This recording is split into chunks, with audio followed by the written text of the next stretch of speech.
نحمدہ ونصلی علی ونسلم علی رسولہ الکریم اما بعد فاعوذ باللہ من الشیطان الرجیم بسم اللہ الرحمن الرحیم۔ سیدنا امام زین العابدین علی بن حسین رضی اللہ تعالی عنہما کے احوال زندگی۔ آپ کا نام علی ابو الحسن کنیت اور زین العابدین لقب تھا۔ آپ حضرت امام حسین کے فرزند اصغر اور ریاض نبوت کے گلتر تھے۔ آپ فرماتے تھے کہ مجھے اس مغرور اور فخر کرنے والے پر تعجب ہوتا ہے، یہ جو کل حقیقت میں ایک نطفہ تھا اور کل مردار ہو جائے گا۔ آپ فرماتے ہیں کہ کچھ لوگ خوف خدا سے کی عبادت کرتے ہیں، یہ غلاموں کی عبادت ہے۔ کچھ طمع میں عبادت کرتے ہیں، یہ تاجروں کی عبادت ہے۔ کچھ خالص رضائے الہی میں عبادت کرتے ہیں، یہی آزاد لوگوں کی عبادت ہے۔ آپ کا دل خشیت الہی سے لبریز رہتا تھا اور اکثر آپ خوف الہی سے بے ہوش ہو جایا کرتے تھے۔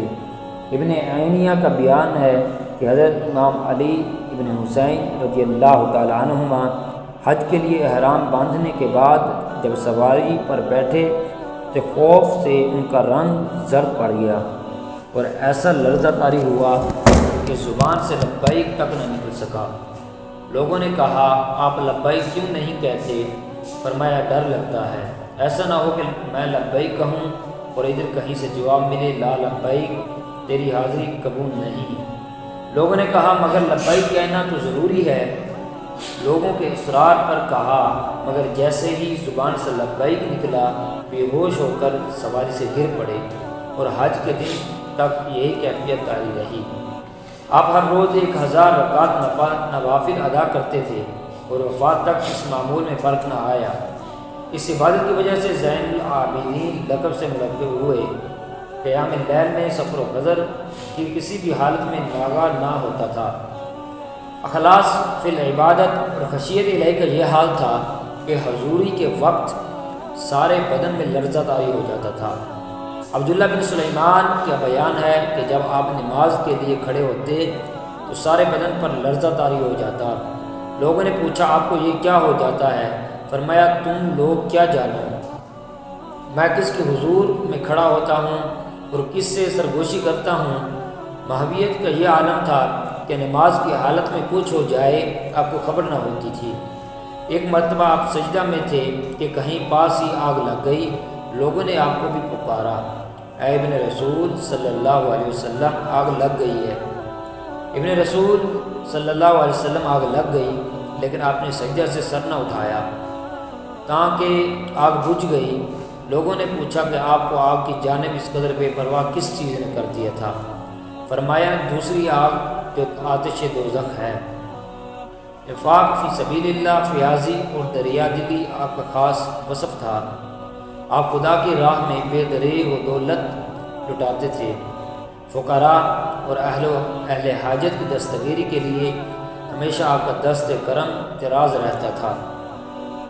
مدینہ کے معلوم نہیں کتنے غریب گھرانے آپ کی ذات سے پرورش پاتے تھے اور کسی کو خبر نہ ہونے پائی۔ آپ کی وفات کے بعد معلوم ہوا کہ خفیہ طور پر مستقل 100 گھرانوں کی کفالت کیا کرتے تھے۔ لوگوں سے چھپانے کے لیے بنفس نفیس خود راتوں کو جا کر ان کے گھروں پر صدقات پہنچا آتے تھے۔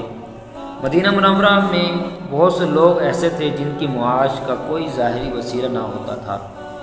آپ کی وفات کے بعد معلوم ہوا کہ آپ رات کی تاریکی میں خود جا کر ان کے گھروں پر دے آتے تھے۔ غلہ کے بڑے بڑے بورے اپنی پیٹھ پر لاد کر غریبوں کے گھر پہنچاتے تھے۔ وفات کے بعد جب غسل دیا جانے لگا تو جسم مبارک پر نیل کے داغ نظر آئے۔ تحقیق سے معلوم ہوا کہ آٹے کی بوریوں کے بوجھ کے داغ ہیں جنہیں آپ عمر بھر راتوں کو لاد کر غرباء کے گھر پہنچاتے رہے۔ آپ کی وفات کے بعد اہل مدینہ کہتے تھے کہ خفیہ خیرات حضرت زین العابدین رضی اللہ تعالی عنہما کے دم سے تھی۔ سائلین کا بڑا احترام کرتے تھے۔ جب کوئی سائل آتا تو فرماتے، میرے توشے کو آخرت کی طرف لے جانے والے مرحبا، پھر اس کا استقبال کرتے سائل کو خود اٹھ کر دیتے تھے اور فرماتے تھے صدقات سائل کے ہاتھوں میں جانے سے پہلے خدا کے ہاتھ میں جاتے۔ عمر میں 2 مرتبہ اپنا کل مال و متاع آدھا خدا کی راہ میں دے دیا۔ 50 دینار کی قیمت کا لباس صرف ایک موسم میں پہن کر فروخت کرتے اور اس کی قیمت خیرات کر دیتے تھے۔ کسی نے آپ سے دریافت کیا کہ کون شخص دنیا و آخرت میں سب سے زیادہ نیک وقت اور سعید ہے، تو آپ نے فرمایا وہ شخص کہ جب راضی ہو تو اس کی رضا اسے باطل پر آمادہ نہ کرے، اور جب ناراض ہو تو اس کی ناراضگی اسے حق سے نہ نکالے۔ امام زین العابدین رضی اللہ تعالیٰ عنہ فرماتے تھے کہ ایک رات حضرت یحییٰ بن زکریا السلام علیہ جو کہ روٹی سے سیر ہو کر سو گئے اور معمول شب قضا ہو گیا۔ اس پر اللہ تعالیٰ نے ان کی طرف وحی فرمائی کہ اے یحییٰ، اگر تو جنت الفردوس کی طرف ایک مرتبہ بھی جھانک لے تو تمہارا جسم اس کے شوق سے میں گل جائے اور تو اتنا روئے کہ آنسو ختم ہو جانے کے بعد تیری آنکھوں سے پیپ بہنے لگے، اور تو اس کی طلب میں اتنی ریاضت و مشقت کرے کہ ٹاٹ کا لباس بھی چھوڑ کر لوہا پہن لے۔ ہماری مزید اس طرح کی اسلامک ویڈیوز کو دیکھنے کے لیے ہمارا چینل سبسکرائب کریں اور لائک کریں اور شیئر کریں۔ والسلام۔